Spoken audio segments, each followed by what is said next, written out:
Hello students, तो आज की वीडियो में लेके आए हैं क्लास 10 के फिजिक्स के फर्स्ट चैप्टर रिफ्लेक्शन रिफ्रैक्शन के बारे में। ठीक है, तो चलिए जल्दी से वीडियो को स्टार्ट करते हैं। तो सबसे पहली बात कि लाइट होती क्या है। तो light is a form of energy that enables us to see things, it travels in straight line path. तो लाइट क्या होती है? लाइट एक एनर्जी की ऐसी फॉर्म है जिसके द्वारा हम चीज़ों को देख सकते हैं, वो हमें चीज़ों को देखने की क्वालिटी देती है। It travels in straight line पर, और लाइट जो होती है हमेशा सीधे रास्ते पर चलती है। ठीक है, अब लाइट का नेचर होता है उसके अकॉर्डिंग लाइट हमारी तीन प्रकार से वर्क करती है। पहला, रे इन रिफ्लेक्शन। जब लाइट का रिफ्लेक्शन होता है तो वो एक रे के रूप में वर्क करती है। जब लाइट इंटरफेरेंस करती है, डिफ्रैक्शन होती है, तो वो वेव के रूप में वर्क करती है। लेकिन जब उसका फोटो इलेक्ट्रिक इफेक्ट किया जाता है तो पार्टिकल रूप में वर्क करती है। इन तीनों प्रोसेस को हम आगे की वीडियो में जरूर देखेंगे। ठीक है, नेक्स्ट, लॉस ऑफ रिफ्लेक्शन। तो लॉ ऑफ रिफ्लेक्शन है क्या? When light travels from one medium to another medium, it either, जब लाइट क्या करती है, ट्रेवल करती है एक मीडियम से दूसरे मीडियम में, तो हो सकता है उसका एब्जॉर्प्शन हो, रिफ्लेक्शन हो, या फिर वो रिफ्रैक्शन हो जाए। एब्जॉर्प्शन मतलब उसमें हो सकता है एब्जॉर्ब हो जाए, रिफ्लेक्शन वो टकरा कर वापस चली जाए या फिर किसी और डायरेक्शन में मुड़ जाए। लेकिन रिफ्रैक्शन का मतलब क्या होता है कि वो उसको पास करके चले जाए। तो इन तीनों में से कुछ भी हो सकता है। Mainly we have two law of reflection, जिसके अकॉर्डिंग अगर हम बात के चलें कि वो रिफ्लेक्ट होती है, मतलब उससे बाउंस बैक होती है, तो उसके टू लॉस है हमारे पास। First, the incident ray and the reflected ray and the normal all lie in the same plane. ठीक है, इंसिडेंट रे जो होगी वो रिफ्लेक्टेड रे होगी, और जो नॉर्मल प्लेन होगा वो तीनों की तीनों एक ही पॉइंट पर, हमारे एक ही प्लेन पर क्या करेंगे, लाई करेंगे, एक ही जगह पर मौजूद होंगे। नेक्स्ट, एंगल ऑफ इंसिडेंस जो होगा एंगल ऑफ रिफ्लेक्शन के इक्वल होगा। एंगल ऑफ इंसिडेंस क्या होगा? एंगल ऑफ रिफ्लेक्शन के इक्वल होगा, जो हमारा रहता है, जिसको इंसिडेंस को हम आई से डिनोट करते हैं और रिफ्लेक्शन को आर से। जैसा कि अगर हमने मान के चले प्लेन मिरर है जिसकी एक साइड पर पॉलिश हो रखी है, तो इसको बोलते हैं नॉर्मल रे। नेक्स्ट, जो आने वाली रे उसको इंसिडेंट रे, और जो रिफ्लेक्ट होकर चली जाती है उसको क्या बोलते हैं? Reflected ray.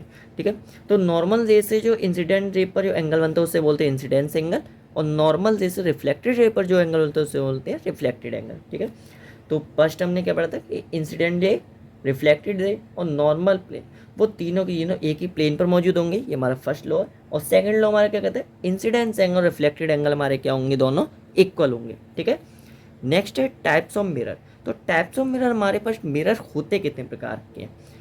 मिरर क्या होते हैं? फर्स्ट होता है प्लेन मिरर, दूसरा होता है स्पेरिकल मिरर। तो प्लेन मिरर जो हमारे घर में आसानी से यूज होते हैं, जैसे घर में यूज शीशा जिस पर हमने फेस को देखा करते हैं, तो वो हमारा प्लेन मिरर होता है, जिसकी एक साइड पर हमारी रिफ्लेक्टेड होती है लाइट और दूसरी साइड पर क्या होती है? पॉलिश होती है। ठीक है, नेक्स्ट जो सेकंड टाइप होता है स्पेरिकल मिरर। तो प्लेन मिरर हमारे एक सीधी लाइन वाले मिरर को प्लेन मिरर बोलते हैं। स्पेरिकल मिरर होते हैं जो थोड़े से घूमे हुए होते हैं। स्पेरिकल मिरर पे भी टू टाइप्स होते हैं, पहला कॉनकेव मिरर और दूसरा होता है कॉन्वेक्स मिरर। ठीक है, पहला होता है कॉनकेव मिरर। तो कॉनकेव मिरर में हमारी इमेज फॉर्मेशन में इमेज बनती कैसे? तो कॉनकेव मिरर में पहले आपको ये समझना पड़ेगा कि लाइट रिफ्लेक्ट होती कैसे। तो जैसा प्लेन मिरर में हमने देखा था, लाइट रिफ्लेक्ट जो आती है किसी एंगल से दूसरे एंगल पर उसे रिफ्लेक्ट होकर चली जाती है। लेकिन कॉनकेव मिरर में क्या होता है? लाइट जो रिफ्लेक्ट होती है अंदर की तरफ क्या होती है? मुड़ जाती है, अंदर की तरफ टर्न कर लेती है, तो इसको बोलते हैं कॉनकेव मिरर। ठीक है, जैसे लाइट यहाँ पर आई और अंदर की तरफ क्या हो गई? टर्न हो गई। इसमें जो क्या होता है कॉनकेव मिरर में, बाहर वाले हिस्से पॉलिश होती है, अंदर वाले हिस्से में पॉलिश नहीं होती है, तो वहाँ से रिफ्लेक्शन होता है। सिमिलरली इस प्रकार से कॉन्वेक्स मिरर में हमारा क्या होता है? बाहर वाले हिस्से से या ना यहाँ पर लाइट रिफ्लेक्ट होती है तो क्या करती है? दूर चली जाती है। कॉनकेव मिरर में लाइट हमारी पास की तरफ आती है, नॉर्मल रे की तरफ, और कॉन्वेक्स में क्या आती है? दूर की तरफ चली जाती है। ठीक है, अब यहाँ पर कुछ पॉइंट्स लिखे हुए हैं जैसे आर, सी, ए, पी। तो पी मतलब होता है इसका पोल कह सकते हैं, यहाँ पे प्रिंसिपल एक्सिस वाली लाइन कह सकते हैं। जो लाइन इसके जस्ट मिडल ऑफ सेंटर उसे यानी प्रिंसिपल एक्सिस लाइन कहते हैं। इस पॉइंट को हम कहते हैं पोल। ठीक है, तो पोल से सेंटर ऑफ कर्वेचर, सी को बोलते हैं सेंटर ऑफ कर्वेचर। जैसे हर एक सर्कल के क्या होता है? एक सेंटर होता है। हम मान के चलते हैं स्पेरिकल मिरर भी किसी सर्कल में से काटा गया होगा, कट किया गया होगा, तो इसका सेंटर हमारे जितनी दूरी पर उसको क्या बोलते हैं? Centre of curvature. Centre of curvature से लास्ट लाइन तक की दूरी हम रेडियस कहते हैं, तो यहाँ पर क्या है? Radius of curvature. ठीक है, नेक्स्ट होता है एफ। एफ क्या होता है? एफ हमारा होता है फोकस पॉइंट। फोकस पॉइंट वो पॉइंट होता है जहाँ पर हमारी सारी मिलकर रिफ्लेक्ट होकर एक जगह मिलती हैं और वहाँ से हमें एकदम क्लियर इमेज मिलती है। फोकस पॉइंट हमारे क्या होता है किसी मिरर के लिए, जहाँ पर एकदम खड़े होकर एकदम क्लियर इमेज मिलती है, ठीक है। ये हमारे दोनों में सेम रहेंगे, ठीक है। नेक्स्ट, जैसे F is equal to focus point, P हमारा प्रिंसिपल एक्सिस और पोल होता है, या फिर इसको मिड पॉइंट भी कह सकते हैं मिरर का। नेक्स्ट, C हमारा सेंटर ऑफ कर्वेचर और R हमारी क्या होती है रेडियस ऑफ कर्वेचर।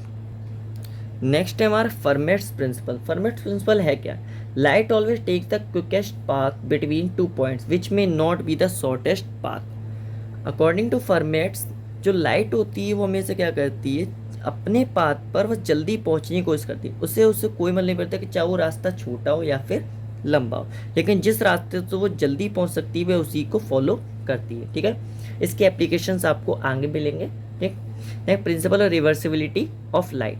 तो if the direction of the ray of light is reverse due to the reflection of a surface then it will be retrace its path. तो reversibility का मतलब होता है अगर कोई लाइट रिफ्लेक्ट होती है वापस अपने पाथ पर रिट्रेस करने लगती है, मतलब अपने पाथ पर ही वापस चलने लगती है, ठीक है, उसी रास्ते को फॉलो करते हुए, तो उसको बोलते हैं प्रिंसिपल ऑफ रिवर्सिबिलिटी, ठीक।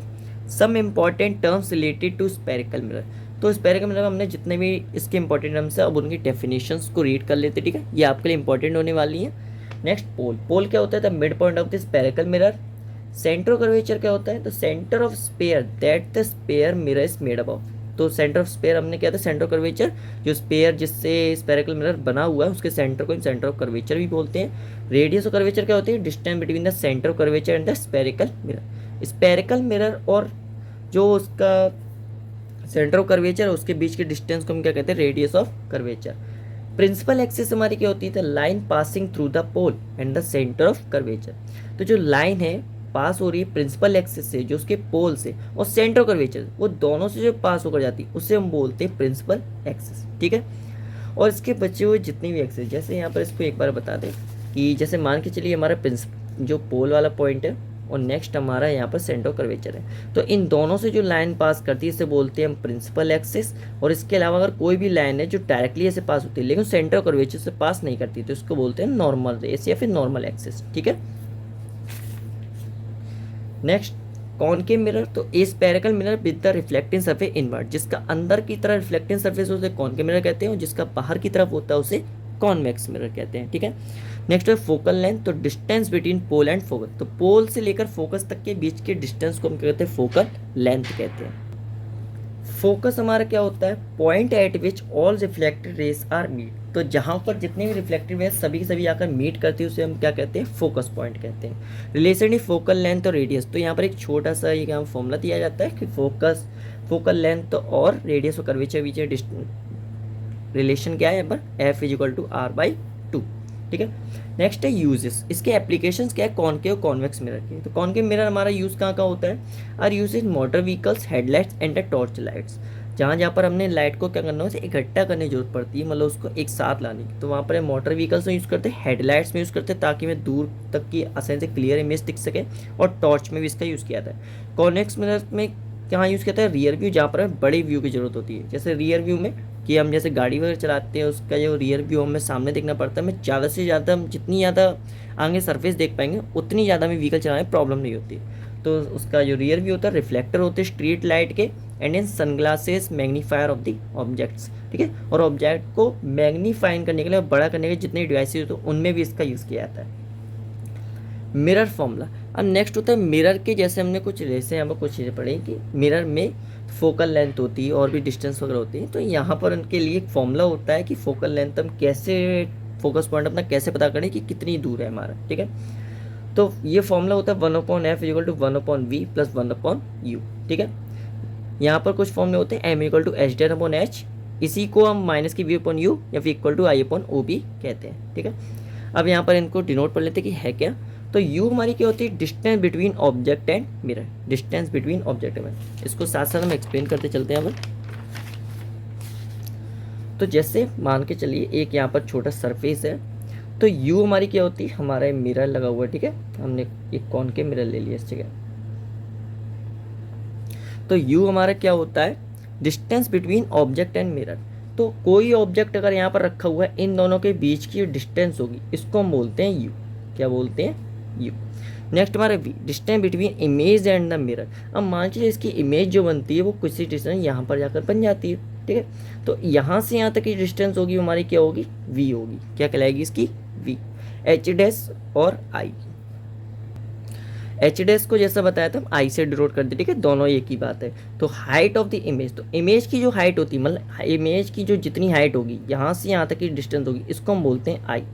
सिमिलरली अगर एच और ओ जो हाइट ऑफ द ऑब्जेक्ट, तो जो रियल ऑब्जेक्ट है उसकी हाइट को हम क्या बोलते हैं, ओ से डिनोट करते हैं, ठीक है। एम क्या होता है, मैग्नीफिकेशन, मतलब कोई इमेज जो जितनी ज़्यादा बड़ी हो रही है या फिर कितनी ज़्यादा छोटी हो रही है, इसका मैग्नीफिकेशन के फॉर्मूले से हम पता लगा सकते हैं, ठीक है, कि कोई सी इमेज दिखनी है तो कितनी ज़्यादा बड़ी हो कितनी ज़्यादा छोटी हो। नेक्स्ट, अगर एम हमारी पॉजिटिव होती है, अगर मैग्नीफिकेशन हमारा क्या आता है, पॉजिटिव वैल्यू आता है, तो इसका मतलब वर्चुअल इमेज है। और एम अगर हमारा क्या है, नेगेटिव है, तो इसका मतलब क्या है, रियल इमेज है, ठीक है। नेक्स्ट, इसका जो साइन कन्वेंशन होता है, तो साइन कन्वेंशन हम थोड़ी चीज़ें यहाँ पर है।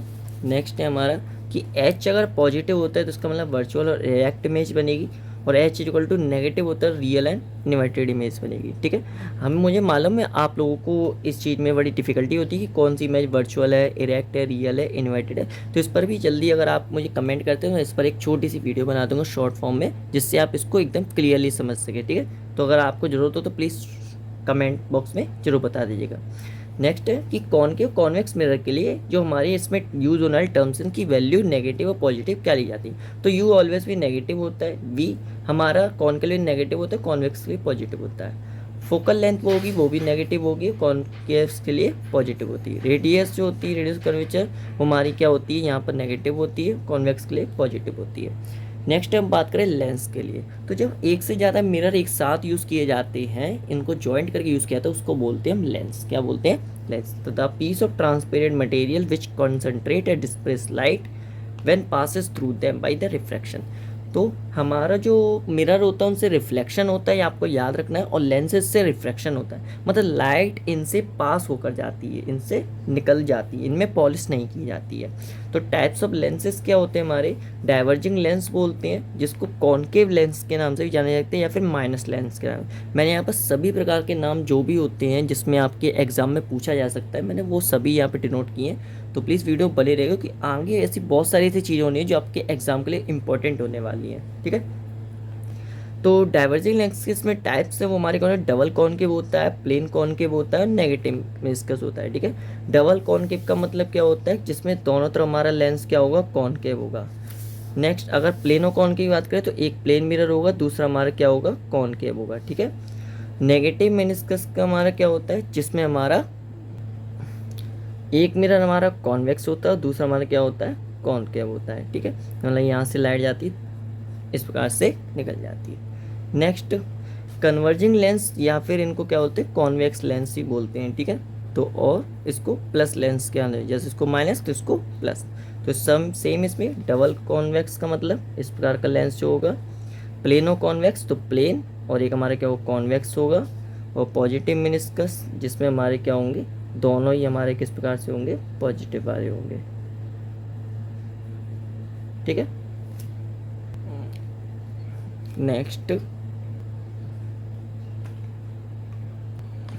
नेक्स्ट है लेंस का फॉर्मूला क्या होता है, तो लेंस का फॉर्मूला होता है 1/f equal to 1/v minus 1/u। याद रखना है मिरर के फॉर्मूले यहाँ पर पॉजिटिव का प्लस का साइन होता है, 1/v प्लस 1/u, और लेंस में आपका 1/v माइनस 1/u होता है। नेक्स्ट होता है P, जिसको बोलते हैं पावर ऑफ लेंस, की लेंस की हमारी पावर क्या है, तो उसको है ना निकाल यूज़ करते हैं, उसका फॉर्मूला होता है 1/f, ठीक है।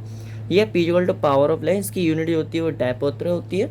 नेक्स्ट, यूज़ ऑफ लेंसेज, तो लेंसेज का हम यूज़ कहाँ करते हैं, स्पेक्टिकल्स में यूज़ करते हैं, अपने बाइनोकुलर्स में यूज़ करते हैं, मैग्नीफाइंग करने में, और टेलीस्कोप में। याद रखना लेंसेज का यूज़ करता है मैग्नीफाइंग में यूज़ किया था, मैग्नीफाइंग ग्लास आता है वो हमारा लेंस होता है, लेकिन मैग्नीफाइंग ऑब्जेक्ट्स जो होते हैं किसी चीज़ को यूज़ किया जाते हैं तो वहाँ पर हम मिरर्स यूज़ किए जाते हैं, ठीक है, उनके अंदर।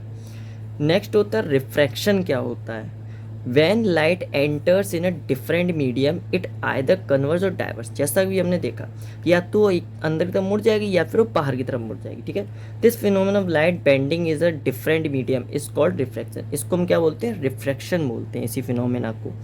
लॉस ऑफ रिफ्रैक्शन हमारे सिमिलर होते हैं, तो the incident ray and the refracted ray and the normal to the interface of the two transparent medium और lie in the same plane. तो ये तीनों ही तीनों हमारे किस में पाए जाते हैं, सेम प्लेन में, जिसमें हमारा क्या इंसिडेंट रे है, ठीक है, जिसमें हमारी क्या इंसिडेंट रे है, रिफ्लेक्टेड रे है, तीसरा हमारा इसका नॉर्मल, ये हमारे तीनों एक ही प्लेन पाए जाते हैं। और सेकंड लॉ भी इसका सेम होता था, जिसमें इंसिडेंस एंगल रिफ्लेक्टेड एंगल क्या होते थे, इक्वल होते थे, ठीक है।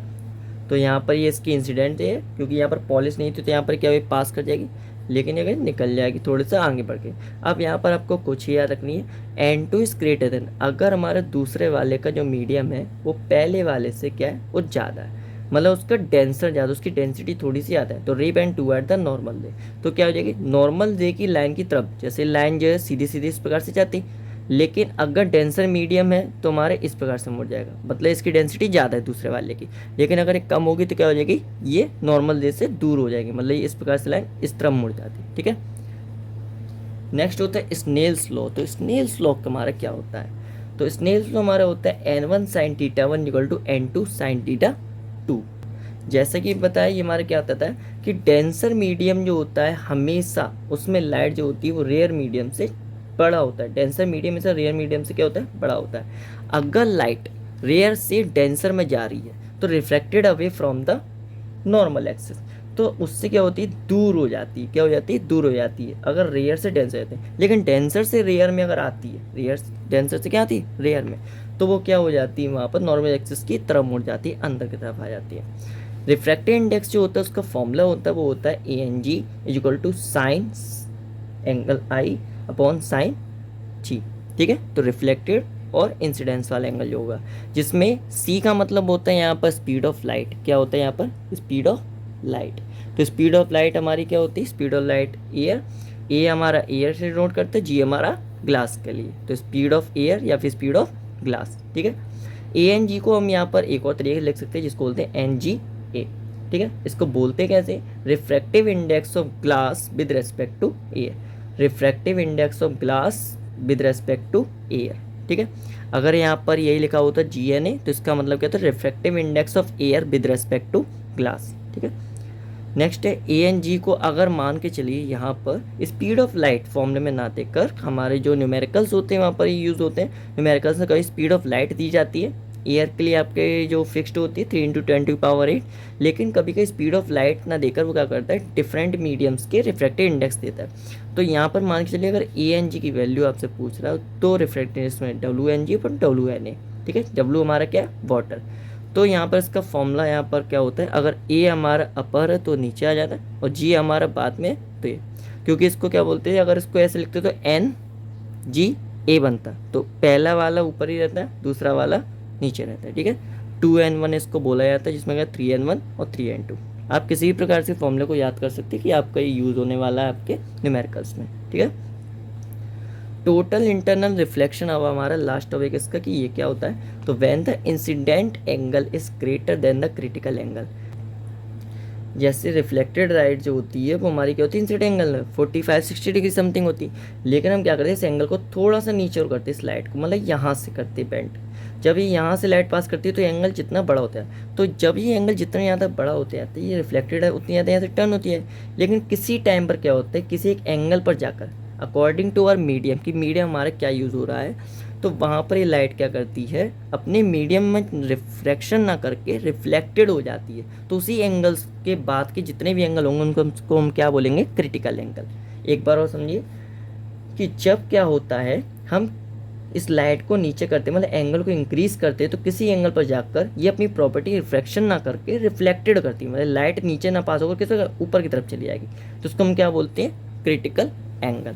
तो क्रिटिकल एंगल क्या होता है, it reflect inside the denser medium instead of refraction. तो डेंसर से रेयर में जाने के बिना ये क्या करेगी, डेंसर मीडियम में ही अपने ना रिफ्रैक्शन कर लेगी, ठीक है। इसका जो फॉर्मूला होता है n = 1/sin c। यहाँ पर ही डिफरेंट फॉर्मूले के हैं, आप कोई भी यूज़ करके इसके वैल्यू को निकाल सकते हैं, ठीक है। तो ये वीडियो बस इतना ही। अब नेक्स्ट वीडियो जल्दी आपकी ये लिए आने वाली है। अगर आप किसी डिफरेंट टॉपिक पर वीडियो चाहते हैं तो आप ये कमेंट करके बता सकते हैं। Thank you for watching my videos.